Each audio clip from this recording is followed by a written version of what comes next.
사람은 누구나 평안한 삶을 살고 싶어 합니다.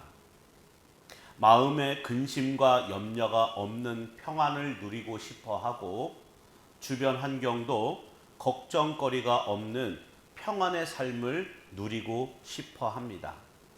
그리고 그러한 평안의 상태를 행복이라고 여깁니다. 많은 기독교인들도 마음의 평안을 얻고 싶어서 교회를 나오고 기도를 하는 경우도 많습니다. 하지만 우리가 살아가는 일상은 평안이 아니라 염려와 근심이 가득하다라는 것에 문제가 있습니다. 요 며칠 저를 염려하게 했던 것은 동네에 있는 닭공장에서 코로나 확진자가 40명이나 나왔다라는 사실입니다. 지난 수요일에 수요 예배를 위해서 오전에 오는데 공장 문이 굳게 닫혔더라고요. 그런데 그 다음날 봤더니 다시 가동을 하는 거예요. 앙성교회는 서울에 있는 확진자가 잠깐 다녀갔다는 이유로 2주간 폐쇄 명령이 떨어졌는데 뭐 공장이나 뭐 마트나 이런 데는 그냥 소독만 하면은 바로 이렇게 가동이 되게끔, 그러니까 이게 뭐 지침이 어떤 기준이 별로 없는 것 같아요.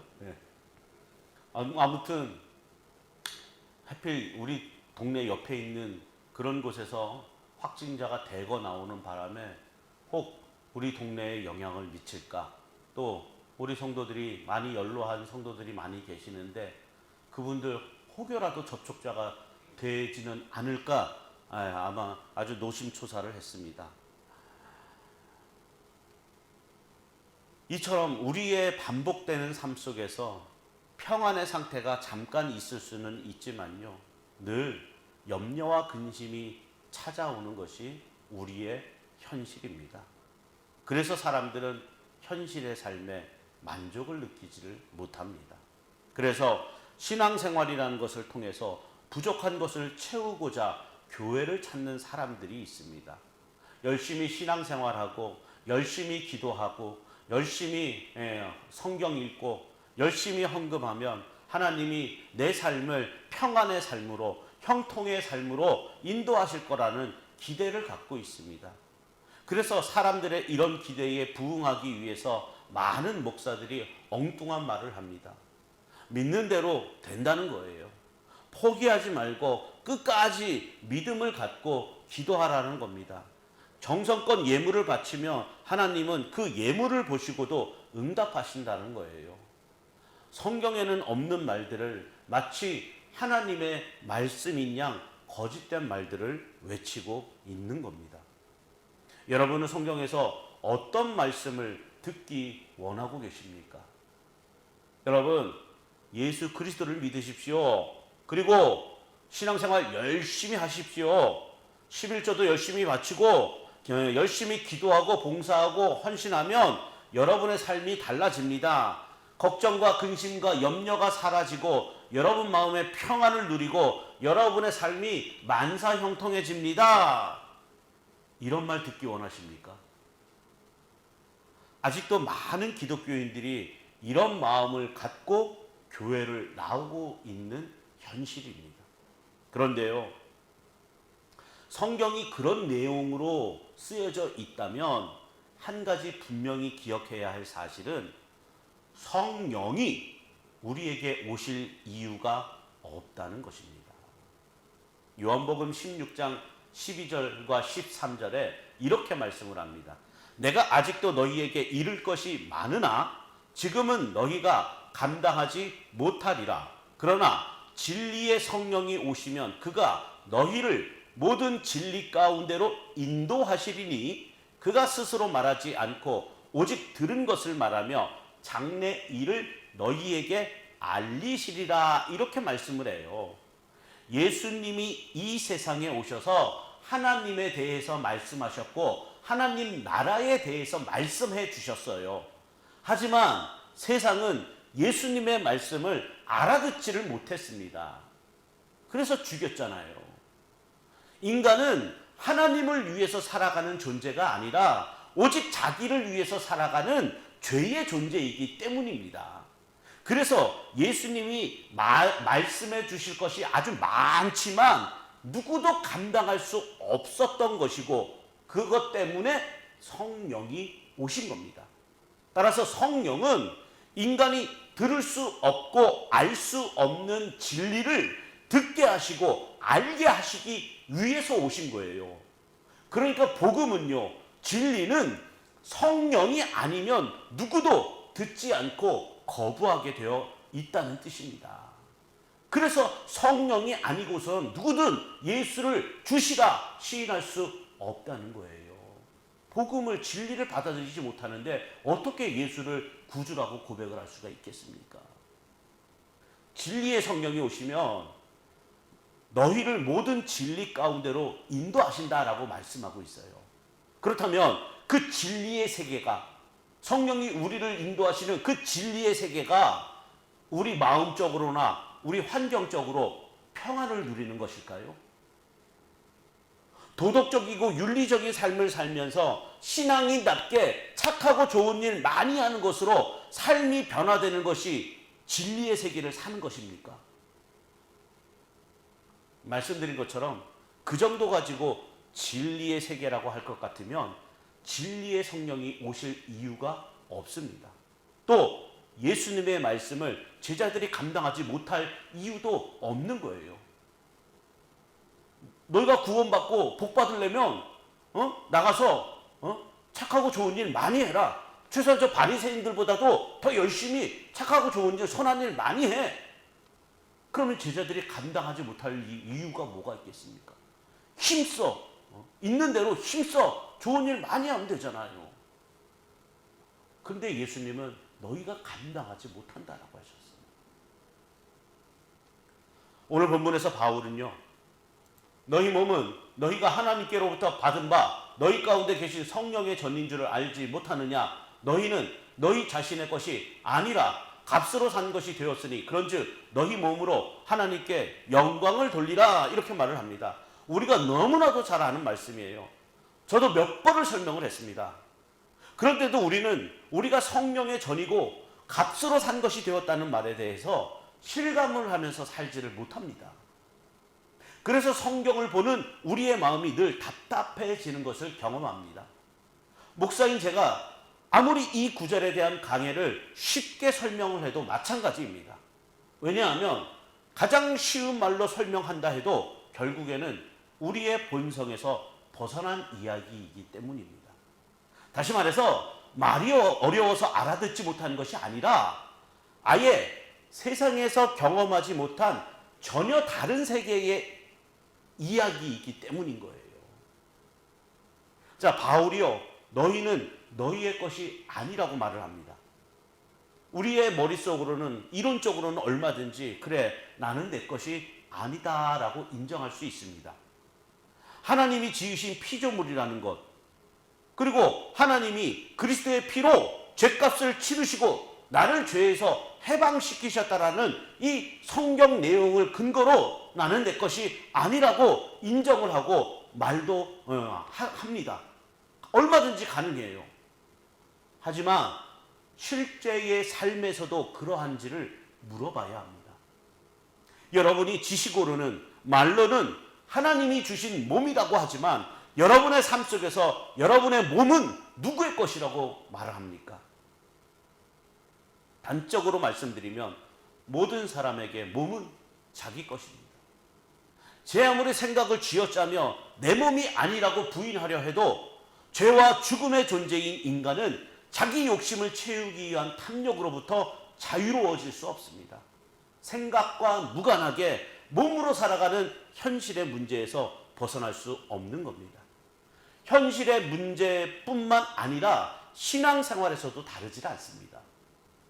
부자 청년이 예수님께 묻습니다. 선생님이요, 무슨 선한 일을 하여야 영생을 얻을 수 있습니까? 오늘날에도 많은 사람들이 이 부자 청년과 같은 질문을 해요. 내가 과연 구원받을 수 있습니까? 어떻게 해야 구원받을 수 있습니까? 왜 구원받는 것에 관심을 갖는 걸까요? 내 몸에 관심이 집중되어 있기 때문인 거예요. 내 몸이 하나님이 주신 하나님의 것이라면 하나님이 알아서 하시는 것이고 우리는 그저 하나님의 뜻에 맡기면 되는 겁니다. 그런데 내가 과연 구원을 받을 수 있을까? 이런 염려에 빠져 있다면 현실 속에서는 내 몸을 내 몸으로 여기며 살아가고 있다는 증거가 되는 겁니다. 이처럼 우리는 나를 당연히 나의 것으로 여기며 살아갑니다. 세상의 모든 것을 내 중심에서 바라봅니다. 선과 악도 나를 중심으로 판단을 해요. 나에게 좋으면 선한 것이고 나에게 나쁜 것은 악이에요. 이러한 우리에게 너희는 너희의 것이 아니라는 말은 성경에만 기록된 말씀으로만 여길 뿐 그다지 중요하게 생각하지 않는다 할 수 있습니다. 이런 우리에게 바울이 너희 몸은 너희가 하나님께로부터 받은 바 너희 가운데 계신 성령의 전인 줄을 알지 못하느냐? 너희는 너희 자신의 것이 아니라는 말을 우리에게 던지고 있는 겁니다. 바울은 지금 몸을 성령의 전으로 말을 해요. 성령의 전은 성령이 계시는 성전이라는 뜻입니다. 우리가 인식할 수 있는 몸의 의미는 눈으로 보고 손으로 만지는 이런 육체가 전부예요. 맞으면 아프고 다치면 멍들고 피가 나는 그런 육체입니다. 우리는 몸을 이런 육체로 인식할 뿐인데 바울은 성령의 전으로 말하는 거예요. 이 말을 이해하기 위해서는 먼저 성전의 의미부터 생각해 볼 필요가 있습니다. 사람들이 성전을 생각할 때 가장 먼저 드는 생각이 바로 성전은 거룩한 곳이다 라는 생각이에요. 왜냐하면 성전은 거룩하신 하나님이 계시는 곳이고 그러니까 당연히 성전은 거룩한 곳이다 이렇게 생각을 합니다. 그래서 성전은 거룩하게 관리하고 지켜야 하는 것으로 생각을 합니다. 마찬가지로 우리의 몸이 성전이기 때문에 깨끗하고 거룩하게 관리하고 보존해야 하는 것으로 이해를 합니다. 그래서 지난주에 말씀드린 것처럼 몸에 해로운 일은 하지 않아야 한다 이 논리로 술, 담배를 하지 말라는 말을 하기도 합니다. 나쁜 건데 우리 몸을 깨끗하고 거룩하게 지켜야 되는데 그런 해로운 것들 하면 되겠느냐? 이렇게 주장을 하는 거죠. 제가 여러 번 강조해서 말씀드렸지만 성전이 예배당, 즉 건물을 의미하는 것이 아니라는 걸 우리는 잘 알고 있습니다. 물론 구약에서의 성전은 건물로 존재했습니다. 하지만 건물이 성전이 아니라는 건 예수님이 오심으로 드러났습니다. 예수님이 곧 성전이었던 겁니다. 따라서 바울이 몸을 성령의 전으로 말을 할 때 우리의 몸, 즉 육신을 가리켜 성령의 전으로 말하는 것이 아니라는 사실을 주목해야 합니다. 그런데 바울이 20절 말씀에 값으로 산 것이 되었으니 그런즉 너희 몸으로 하나님께 영광을 돌리라고 말을 합니다. 이걸 우리가 어떻게 지금까지 어떻게 이해를 해왔습니까? 우리는 몸으로 하나님께 영광 돌리는 것을 우리의 몸으로 선한 일, 즉 남들이 인정하고 칭찬할 만한 착하고 좋은 일을 많이 실천해서 칭찬받는 것으로 이해를 합니다. 그것이 하나님께 영광이 되는 것으로 그렇게 해석을 하는 거예요. 그래서 음행은 도덕적으로 죄를 짓는 것이기 때문에 음행을 하면 몸에 죄를 짓는 것으로 받아들이는 거예요. 대개는 이런 말에 거부감이 없습니다. 왜냐하면 사람들의 상식과 도덕성과 종교성에 딱 떨어지기 때문인 거죠. 하지만 이건 사람이 본질적으로 자기 몸을 자기 것으로 간주하고 자기 영광을 위해 살아간다는 것을 간과한 것입니다. 비록 도덕적으로나 윤리적으로 착한 행실이 있다 해도 인간은 자기 중심적으로 살아가는 죄의 본질, 그것은 벗어나지 못해요. 그거를 알지 못했기 때문에 도덕적인 행실에 초점을 두는 것이고, 그것을 하나님께 영광 돌리는 것으로 해석하는 겁니다. 이런 해석이 잘못되었다라는 건 조금만 생각을 뒤집어 보면 알 수가 있습니다. 하나님께 영광이 되는 일이 도덕적으로나 윤리적으로 선한 일을 행하는 것, 착하고 좋은 일을 많이 하는 것, 그게 하나님께 영광이 되는 일이라는 건 누구의 생각입니까? 이러한 생각이 진리의 성령에 의한 해석이 아닌 값싼 인간적 지식에 의한 해석에 해당이 되는 거예요. 그래서 중요한 것은 성전에 대한 이해입니다. 하나님이 이스라엘에 성전이 있게 하시고 성전에 나와서 제물의 희생의 피로 제사를 드리게 하신 것은 성전에 나온 이스라엘로 하여금 자신들의 죄의 본질을 깨닫게 하기 위해서라는 거예요. 자신들이 죄의 존재라는 걸 알게 하기 위해서 성전이 있게 하신 겁니다. 죄의 존재이지만 흠없는 제물의 피를 대신해서 죄를 용서해 주신 하나님의 은혜로 존재하고 있다라는 현실을 깨닫게 하는 것, 그것이 바로 성전의 의미예요. 여러분들은 예배당을 그냥 거룩한 곳으로 바라볼 것이 아니라 성전의 참된 의미를 깨닫고 그 예수 그리스도가 참된 성전이며 그 예수 그리스도 앞에 나는 죽을 수밖에 없는 죄인이었는데 하나님의 은혜로 예수 그리스도 보혈의 피로 다시 산 사람이 되었구나. 이걸 깨닫는 것이 중요한 겁니다. 요한복음 2장 19절과 21절에 보면 이렇게 말씀을 합니다. 예수께서 대답하여 이르시되 너희가 이 성전을 헐라 내가 사흘 동안에 일으키리라. 유대인들이 이르되 이 성전은 46년 동안의 지었거늘 내가 3일 동안에 일으키겠느냐 하더라. 그러나 예수는 성전된 자기 육체를 가리켜 말씀하신 것이라. 이렇게 말씀을 합니다. 이 당시 예수님의 육체는 우리의 육체와 동일했습니다. 똑같은 육체였어요. 다시 말해서 예수님이 자기 육체를 성전으로 말씀하신 것은 예수님이 하나님이시기 때문에 육체가 우리와 다르게 특별해서가 아니라 세상이 예수님의 육체를 버림으로써 세상 자체가 죄라는 것이 드러났기 때문입니다.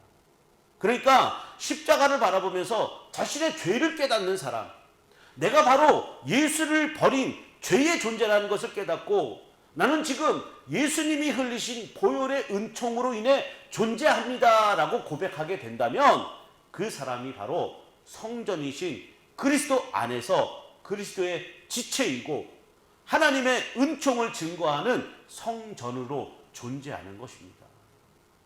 따라서 몸이 성령이 거하시는 성전이라는 건 진리의 성령이 오심으로 몸으로 드러나는 죄를 깨닫게 하시고 하나님의 은혜와 은총이 아니면 존재할 수 없다라는 걸 알게 하심으로써 하나님의 은혜의 영광을 찬송하게 하는 것입니다.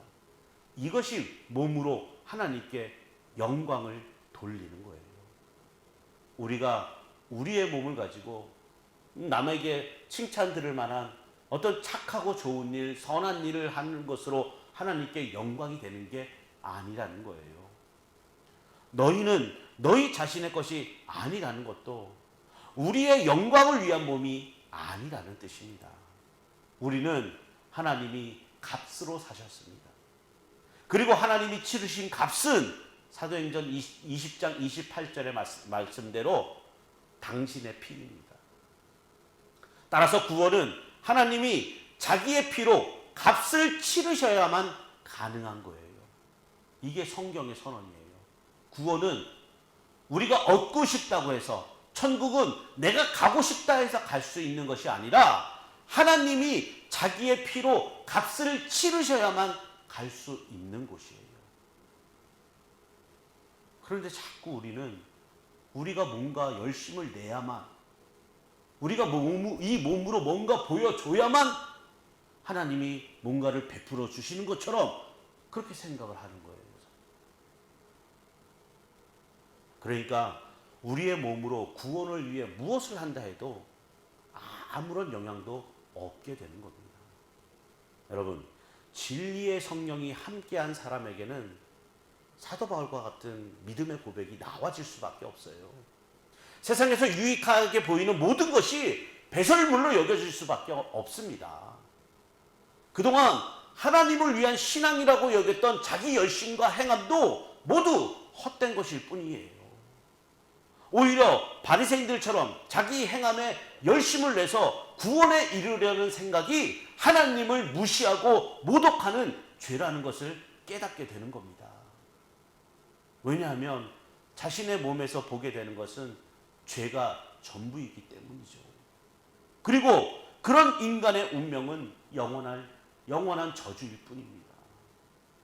이걸 깨닫게 된 성도에게는 하나님이 값으로 사셨다라는 이 놀라운 복음의 내용이 기쁨으로 다가오지 않을 수가 없는 거예요. 나 자신은 하나님 보시기에 하나님만을 의지하지 못하고 세상에서 힘되고 가치 있어 보이는 것을 의지하는 그런 창녀와 같은 존재였는데 자기 피를 값으로 사시고 구원하셨다라는 것을 안다면 그 사람에게 감사는 십자가로 집중되는 것이 당연합니다. 이것이 몸으로 하나님께 영광 돌리는 거예요. 그러니까 몸으로 하나님께 영광 돌리라는 말이 윤리적이고 도덕적이고 종교적인 선한 일을 행하는 것을 의미하는 것이 아닌 겁니다. 곰곰이 생각해 보세요. 우리가 몸으로 행하는 무엇이 하나님께 영광이 되겠습니까? 바울은요, 고린도전서 13장 3절에서 내가 내게 있는 모든 것으로 구제하고 또 내 몸을 불사르게 내줄지라도 사랑이 없으면 내게 아무 유익이 없느니라고 말을 합니다. 아무리 수준 높은 도덕과 윤리를 실천한다 해도 그것이 하나님께 영광되는 것은 아닌 겁니다. 로마서 3장 23절과 24절을 보면 모든 사람이 죄를 범하였음에 하나님의 영광에 이르지 못하더니 그리스도 예수 안에 있는 속량으로 말미암아 하나님의 은혜로 값없이 의롭다 하심을 얻은 자 되었느니라, 이렇게 말을 합니다. 모든 사람이 죄를 범하여 하나님의 영광에 이르지 못했다면 사람이 영광에 이를 수 있는 길은 없습니다. 사람이 죄를 범하지 않게 되는 경우도 없지만 죄를 범하지 않는 사람도 없기 때문이에요. 이런 우리에게 하나님이 하신 일이 그리스도의 피로 우리를 사시고 죄 없다라고 선언하신 겁니다. 우리는 그렇게 하나님의 은혜로 의롭다함을 얻었어요. 하나님의 의가 우리에게 있으므로 하나님의 영광에 이를 수 있게 된 겁니다. 그렇다면 여전히 죄가 나올 수밖에 없는 이 몸으로 어떻게 하나님께 영광 돌리는 것이 가능할까요? 무엇을 해도 죄덩어리인데 이 몸을 가지고 어떻게 하나님께 영광을 돌릴 수 있습니까? 그것이 바로 하나님이 보내신 아들을 믿는 겁니다. 하나님이 보내신 독생자 예수 그리스도, 그분을 믿는 것, 그게 하나님께 영광이 되는 거예요. 진리의 영으로 오신 성령에 의해서 나의 전부가 죄라는 걸 깨닫고 그리스도를 믿는 것이 하나님께 영광이고 모든 죄를 덮으시고 거룩한 자로 여겨주신 하나님의 은혜로 감사하는 것이 하나님께 영광입니다. 그렇게 우리 몸은 우리의 영광이 아니라 하나님의 영광을 위해 존재하기에 하나님의 것입니다. 성령의 전으로 존재하는 성도는 그리스도의 지체로 존재를 합니다. 그러므로 하나님이 그리스도를 다시 살리신 것처럼 우리를 다시 살리십니다. 내 몸을 살려주시는 것이 아니라 그리스도의 지체로서의 몸을 살려주시는 겁니다. 그래서 내 몸에 관심을 갖고 살게끔 하는 것이 아니라 그리스도의 지체로서의 삶에 관심을 갖고 살기를 소원하게 만드는 거예요. 이것이 진리의 영으로 오신 성령을 받은 성도의 깨달음입니다. 이 귀한 깨달음의 은혜가 여러분 모두에게 임하시기를 주님의 이름으로 축원을 드립니다.